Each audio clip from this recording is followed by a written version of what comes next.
And that's how you end up with a lot of phenomenal women being with mediocre men. So my outside appearance will never ever affect the qualities which I have. And I refuse, when I say I refuse to be told otherwise. Being fat has been considered, you know, synonyms for being lazy, being ugly, being unattractive.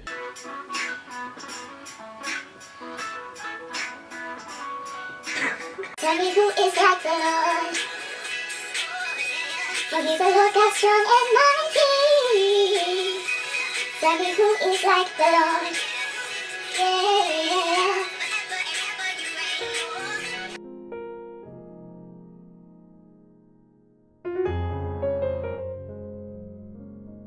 So I thought I'd come to y'all and talk. It's been so long. I can't just give you like a life update because I feel like loads of you guys have come and joined the crew. Hey, welcome to you. And I just feel like you guys need to get to know me a bit more, you know? I need to be a bit more open. And after I did my feeling uninspired video, you guys know I'm really open, I'm really honest. So I might as well just tell y'all about my life, you know? Who else is gonna listen to me but y'all? So I'm still single. There's no man in my life. I had somebody actually message me on Snapchat and they were like something along the lines of, oh, you're not still single, are you? What you trying to say? I ain't got no man, ain't no man up in here. Yeah, I'm actually still very, very single. Like, okay, so basically I'm reading this book currently and it's called He Who Finds a Wife. And it's by Stephen Le Bossier, I guess. And it's a book actually written by a man to men. So it's like a guy's advice to guys about, you know, finding a wife. And I just thought, obviously, why not read it? Let me know what the enemy is thinking. No, I'm joking. Let me know what guys think about the whole situation of singleness. And actually, whilst reading this book, I'd actually recommend it, to be honest. Whilst reading this book, it really opened my eyes to the fact that guys also deal with this, like having a seagull of, no, why can't I talk? Guys also deal with having their own season of singleness and they also find it frustrating, which was something that was like to me, no way, like guys are out here enjoying their lives, you know, they're sleeping with everybody. Well, not all men, I know that that's a big generalization and it's not always right, but from what I see by people who be around me, the majority of guys who are around me, a lot of them are about doing some bad stuff. So I just thought, you know what? Guys cannot possibly deal with this whole season of singleness. And then like reading this book, it really did open my eyes. Oh, I finally got a new foundation as well. Before I was dealing with the BH Cosmetics foundation and it was just disgusting. Like it worked for like an hour max and then it started to kind of split. So I had to get the Revlon Color Stay back to my OG. But I got a different colour. Before I was using mahogany. Why am I telling you? Anyway, before I was using mahogany, now I'm using mocha. Mocha seems a bit more like cool tone and grey, whereas mahogany was more warm, which is what I prefer, but I spent £6.50 on it. Ain't nobody got money to buy another one, so I'ma just use it. If the colour doesn't look nice, don't say nothing about it, because I know. Yeah, so, ooh, okay, yeah. So, guys, the book revealed to me that guys do actually have their own season of singleness, which they deal with, which they get frustrated over. And it's not that it made me feel good, but I felt great. Knowing that some guys also go through this. But yeah, it really made me think one thing, which was that, you know, a lot of women, we look at the season of singleness, rightfully so as well, as our time to prepare to become a wife, which is true, which is right. And that's the way I view it as well. Oh, this foundation might actually be spot on. Yeah, we look at it as our time to, you know, prepare ourselves to become good wives. But you know, let's go back to Genesis. God brought Eve to Adam once Adam was ready. It's not necessarily that, okay, so like God's condition for making Eve for Adam was not that Eve was ready, because God knew she was ready. She was made ready. Not that we as women are made ready, but God was not worried about her being ready. He was worried about Adam being ready, because he had sent Adam onto this earth, gave Adam a task, and waited for Adam to finish that task before he said, okay, you're ready for me to bring you a wife. So maybe we are looking at it a bit wrong, and it's not necessarily, although a big part of it is, you know, are you as a woman prepared to be somebody's wife, you know, in the Christian way, in the worldly way, in the societal way, all those. But also, is this guy ready to be your husband? Is this guy ready to be a husband? Is this guy practically ready to enter into this union with you, take on the responsibility of you? Has he done the work that God sent him to do? Has he began the work that God has, like, has he satisfied God's request of him? And if he hasn't, maybe that's why, you know, men aren't getting married. And if men aren't ready to get married, then obviously there's no, like, women won't get married. I don't know if I'm explaining it right, but yeah, maybe the thing is not necessarily like we are unmarriable, because I think there's a lot of amazing, in fact, I know a lot of amazing women who are Christian women, who, even if you're not a Christian woman, who are very lovely, virtuous women who, you know, anybody will be lucky to have, and they, like I, am single. And yeah, so that's another perspective on it. You could just argue that I'm just single and unlovable, and no, I'm joking, I know I'm lovable. I know I is. In my last video, when I was talking about singleness, I said how I wasn't looking for a boyfriend, which is very true. I don't know if God is really just trying to say, Courtney, can you just enjoy this season of singleness, please? And I really have had to face that I have to, like, I'm basically repeating everything I said in that first video, because obviously I haven't learned. But yeah, like, God was just saying, can you put this in my hands? It's not your time yet. Like, when it's your time, trust me, boo, you'll know. Ooh, trust me, boo, you'll know. Like, I'll tell you. And I was just like, okay, cool, like, gotta deal with it, gotta live with it. I'm single, and you guys have to deal with it and live with it. I'm single. The crew ain't got a dad yet, okay? But lol. But it's actually a really good read, He Who Finds a Wife by Stephen Le Bossier,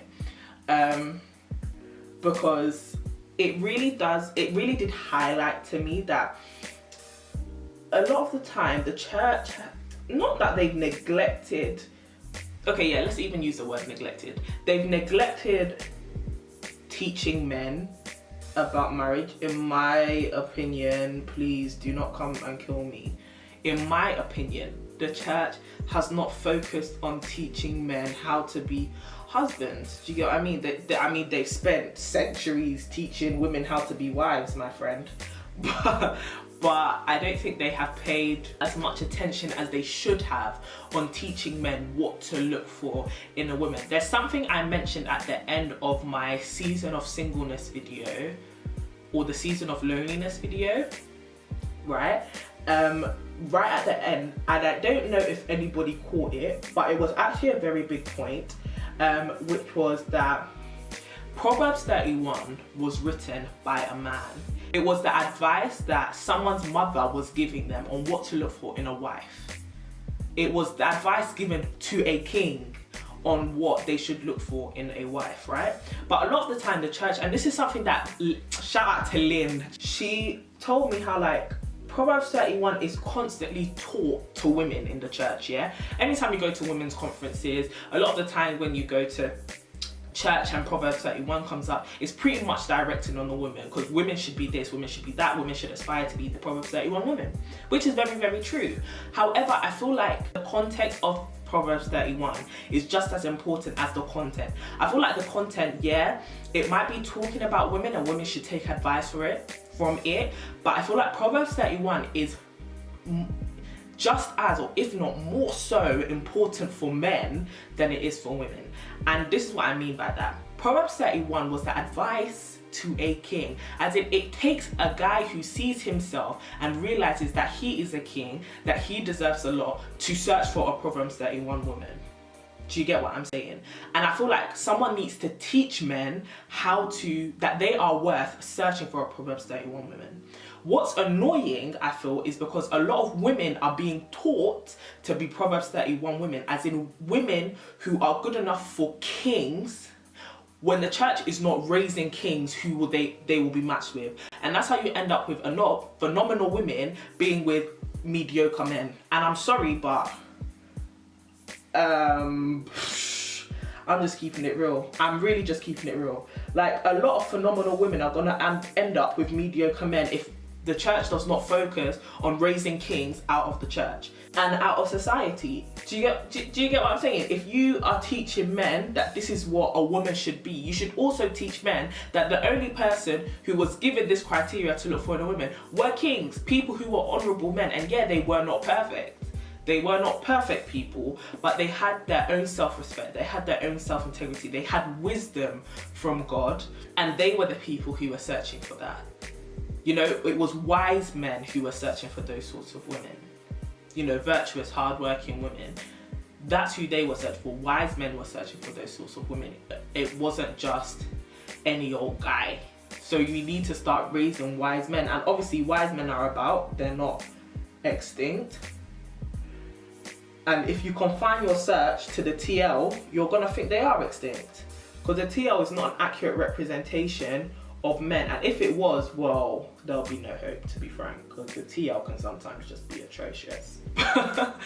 But yeah, like, I'm still single. I'm actually going, which I think is based on what we just talked about, yeah, I think it's quite important. I'm gonna do like videos which are targeted just as much to guys. Obviously I won't be doing my makeup whilst I'm doing those sorts of videos because they won't care, but I'm gonna be doing videos which are pretty much targeted to guys. Obviously girls, y'all will be watching anyways, but I feel like there's so many things, and it's going back to why I mentioned the book. This book, He Who Finds a Wife by Stephen Labossi, he's really not paying me to say this, so I don't know why I keep mentioning his name. Anyway, this book really opened up my eyes to the fact that a lot of men are not taught what they're meant to be taught about love.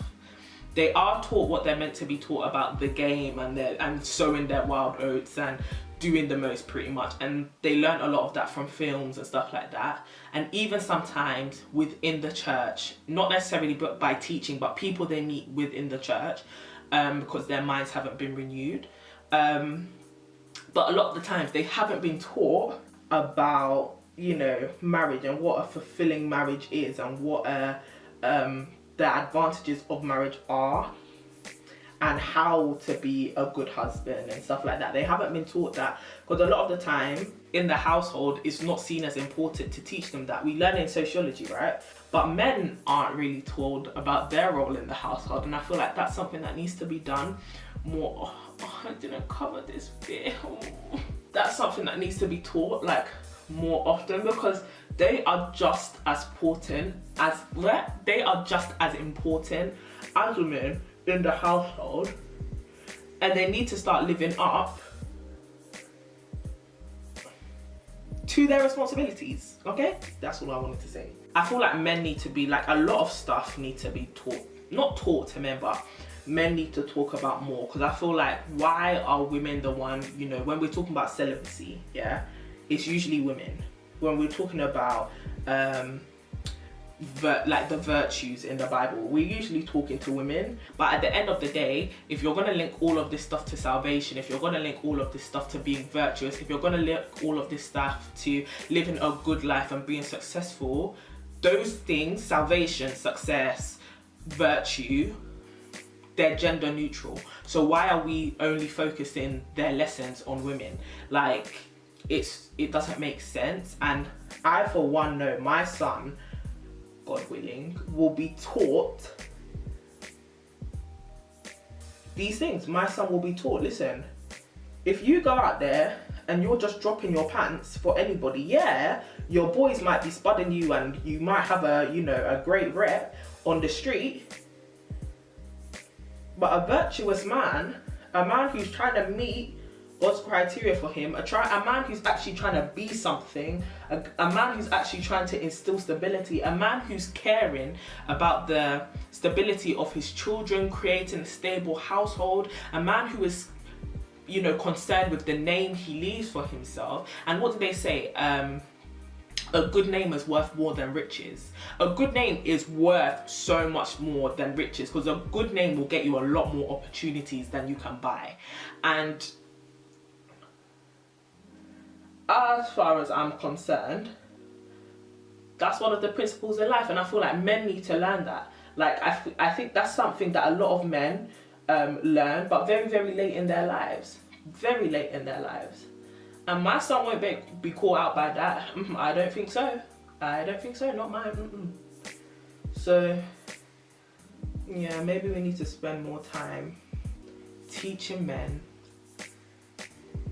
a lot of stuff, because I feel like they are not in the know. They is not in the know.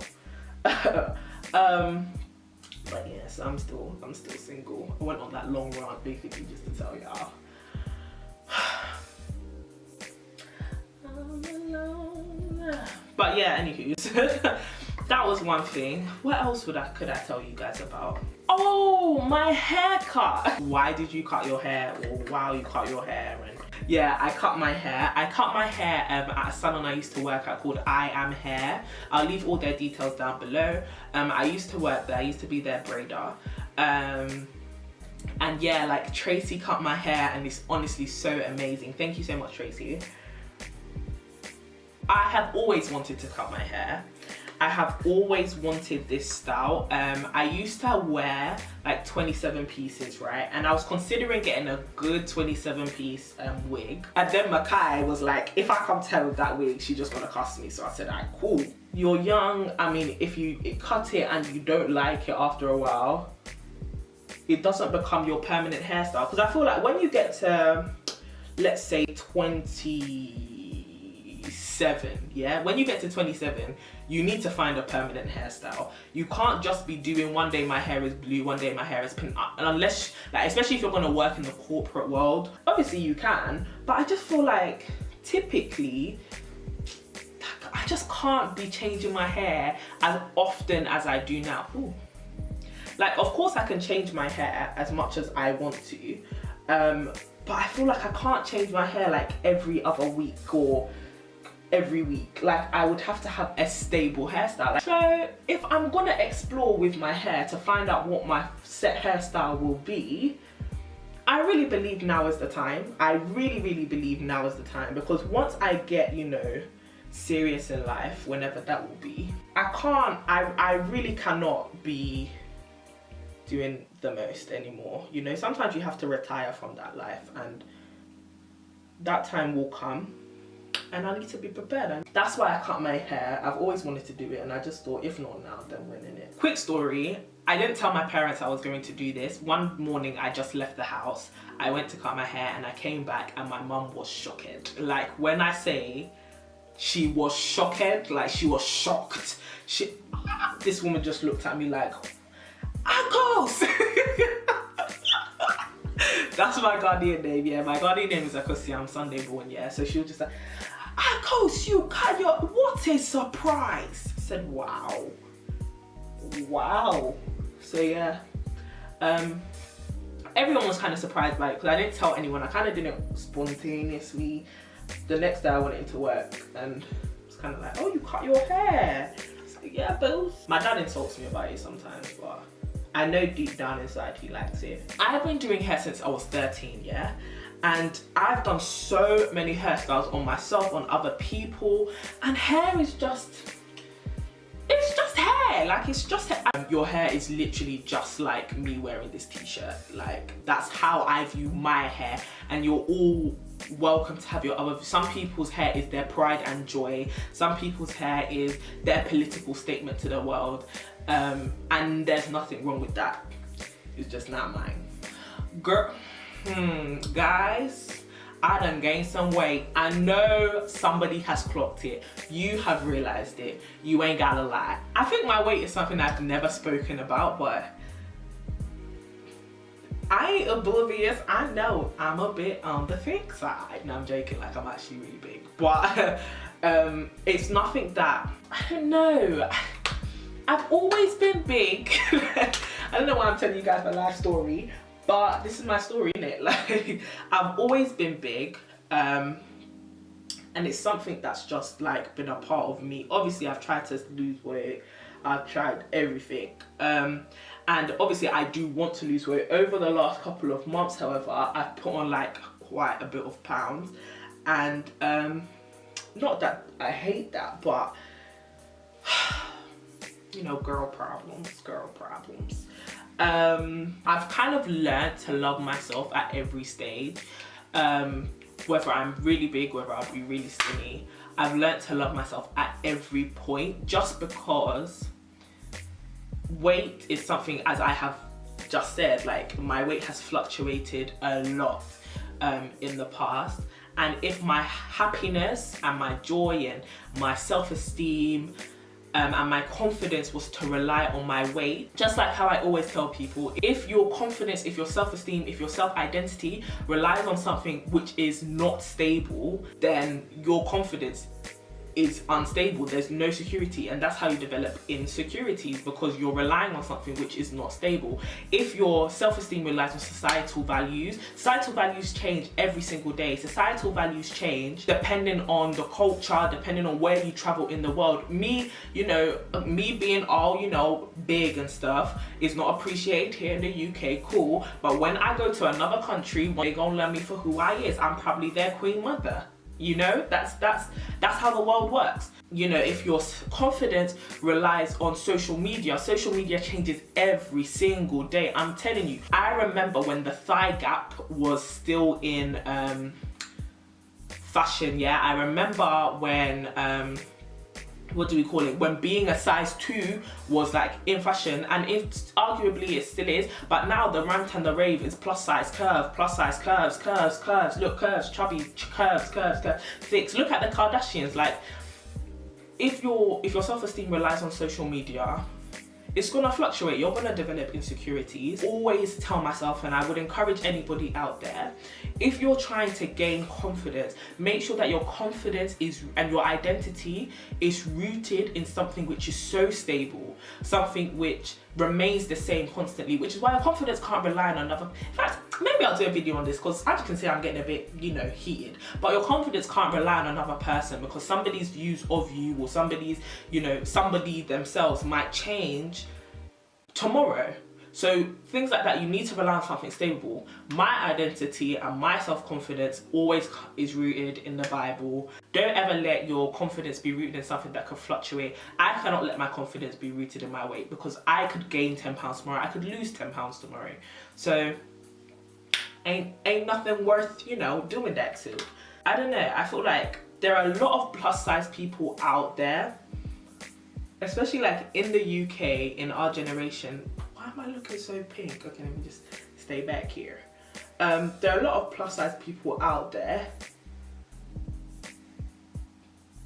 but sometimes, especially when you're young and you're not like 25, you feel like you shouldn't be confident in your size. And when I say confident, it doesn't necessarily mean you're not trying to change. It just means that this doesn't really affect how you feel inside. Like I'm saying, these sorts of things fluctuate. Just because I'm confident with the size I am doesn't mean I'm not trying to lose weight. It just means that I'm not insecure when I'm bigger. I'm not more confident when I'm slimmer. I just want to change my look. It's the same with my hair. Like, none of these reflect my inner self. You know, a lot of the time, being fat is considered, you know, and the Ugly Face of Beauty wrote a blog post about this recently, which I thought was amazing. Like, being fat has been considered, you know, synonyms for being lazy, being ugly, being unattractive. And for me, all those things, ugly, laziness, unattractiveness, are all inside. So my outside appearance will never ever affect the qualities which I have, and I refuse, when I say I refuse to be told otherwise. Do you get what I mean? Like, people have many different reasons why they're big. Many people have many different reasons why they're overweight, many different reasons why they're underweight. But at the end of the day, who you feel like you are inside, what you feel like you are inside, should not rely on your outer appearance. For instance, yeah, if I said, oh, I really love myself, I'm confident because I have a really long arm, my arm is really, really long, and then tomorrow something happens and I lose my arm, does that mean that Courtney is not the same Courtney, and Courtney doesn't deserve to be confident, and Courtney doesn't deserve to be happy, Courtney doesn't deserve to be, you know, secure in who she is? No, still exist, and as long as I exist, I will continue to be happy. In the name of Jesus, say amen. Good. Like, I will continue to be happy, and no matter what changes about me, I'll continue to be happy. I can't let the fact that I have stretch marks rob me of my happiness. I can't let the fact that I'm 5'11" rob me of my happiness. I can't let the fact that, you know, I got a double chin affect me of my happiness. At the end of the day, all those things could go tomorrow, all these things could come back in 5 years after I've had a baby. What am I gonna do? So that's how I feel about body confidence. Although I didn't start off talking about that, before anybody come for me in my comment section, just know y'all gonna get blocked. Yeah, like, if you come for me in my own comment description, I'm not gonna curse you. In fact, the Bible says, bless those who curse you. I will bless you, and I wish you all the blessings, and there's no shadiness when I wish you blessings, but I will remove your comment, and I might just block you. Please, move with some sense. Move with some sense, okay? Good. As you can tell, there was barely any structure to this video. I'm just, you know, doing the old school, and I is gonna talk to y'all very soon. So thank you guys for watching and I'll see you all soon. Bye.